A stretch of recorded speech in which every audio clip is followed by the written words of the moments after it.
Heyo, Nirak here, doing another speed paint, except this time you get to hear my painful voice over top of my art.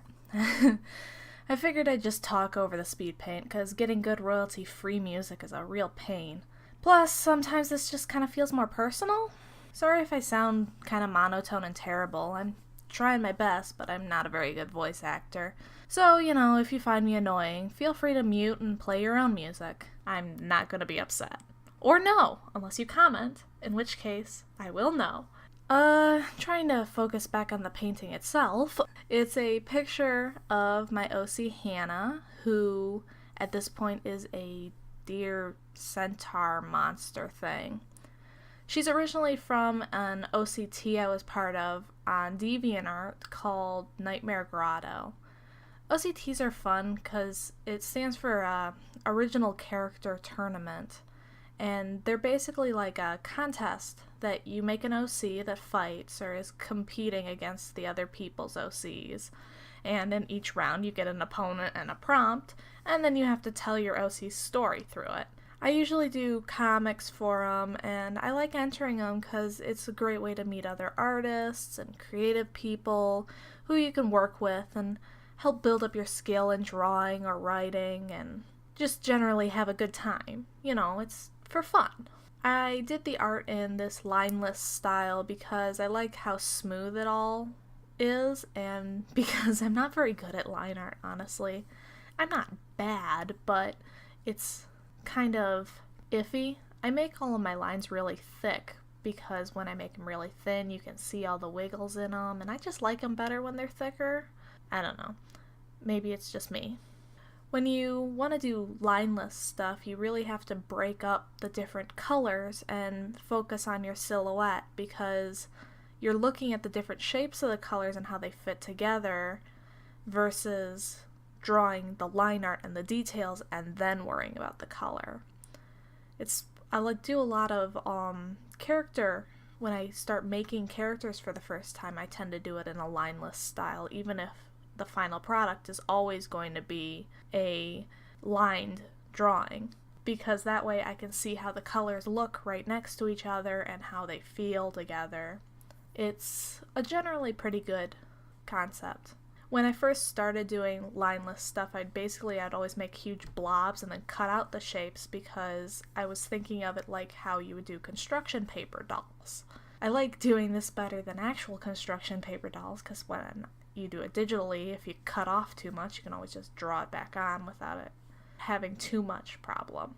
Traditional art, I don't do a lot of traditional art. I do watercolor sometimes and stuff, but I mostly focus on digital just because I like it.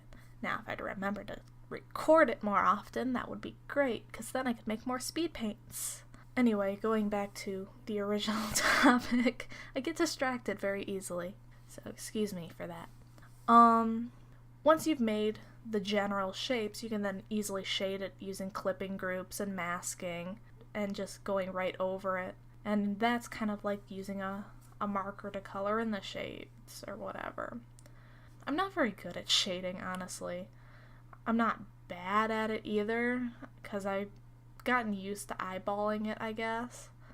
But it's hard to remember where the light is coming from versus what would be in the dark, and shape has to be shown by shading.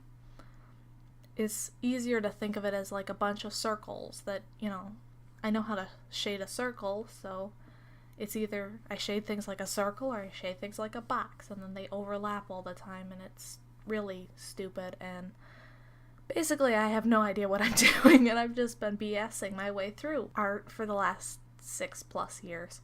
Lineless drawings have always been kind of faster for me to do because, I don't know, probably because I'm not very good at line art and I put way too much detail in my line art, and then I don't put enough detail in my line art because I make them huge so that I don't have to put detail in them.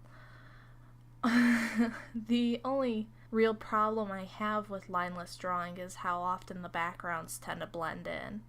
Even if I make the backgrounds as gray and dark as possible, they sometimes still will eat up the colors from the character, and I have no idea how to fix that. I mean, I try, but I don't know.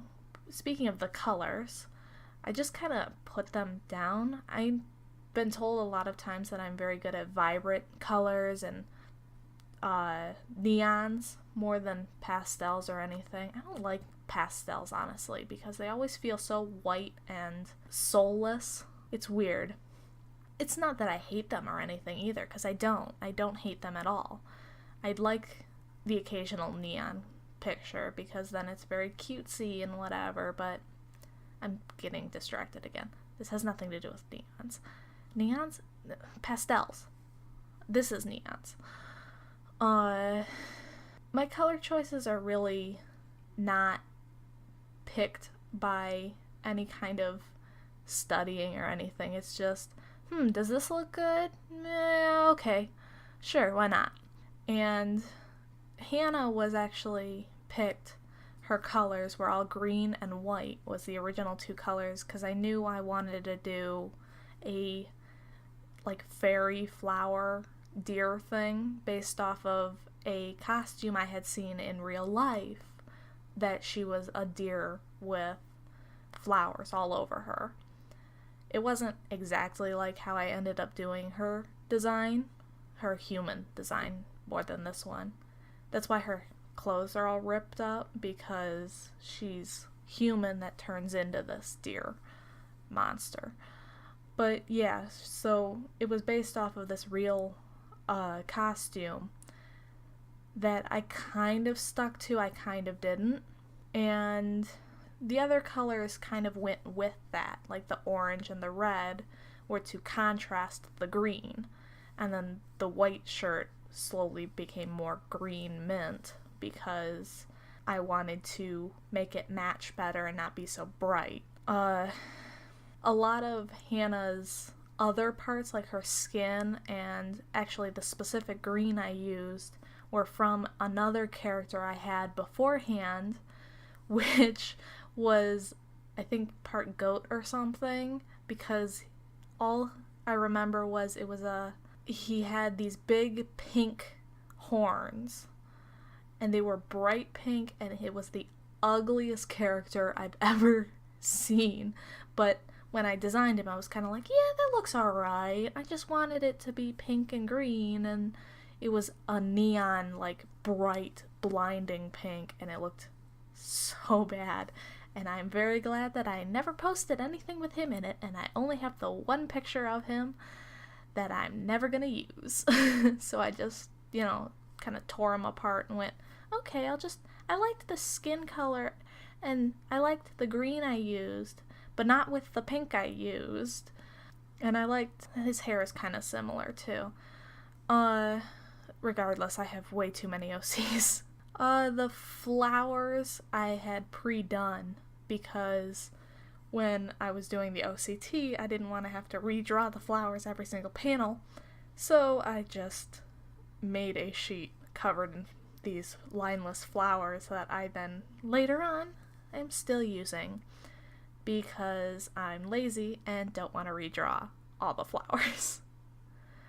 For this one, the placement of the flowers is different than on my reference sheet, but I remember when I was doing the comic, I would be very specific about where the flowers went because I wanted to be sure it was all accurate and perfect because I was crazy. I wanted to make it more, personal and very specific.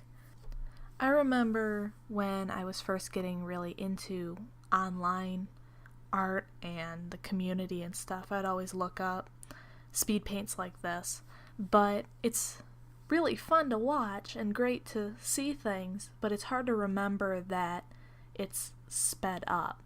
So although this picture or this video is only 12 minutes long, the actual picture behind it took about an hour and a half to do, and that was just a single character that I've already drawn a bunch of times with no line art, no especially intricate details. And I remember when I was first starting with art, I would often get very discouraged when my art took like 2-3 hours to make, and they still weren't as good as whoever I was watching, because whoever I'd been watching had been drawing for 12 years more than I have. And they were knowledgeable about, anatomy and color and whatever. So if you're a young, inspiring artist out there, my advice to you is to just draw and draw as much as physically possible. Because the more you do it, the more you improve, and the more your brain gets into that setting of, oh, I've got to draw and I've got to make it look anatomically correct, or I've got to thing, and do studies on anatomy or on color or on silhouettes, motion.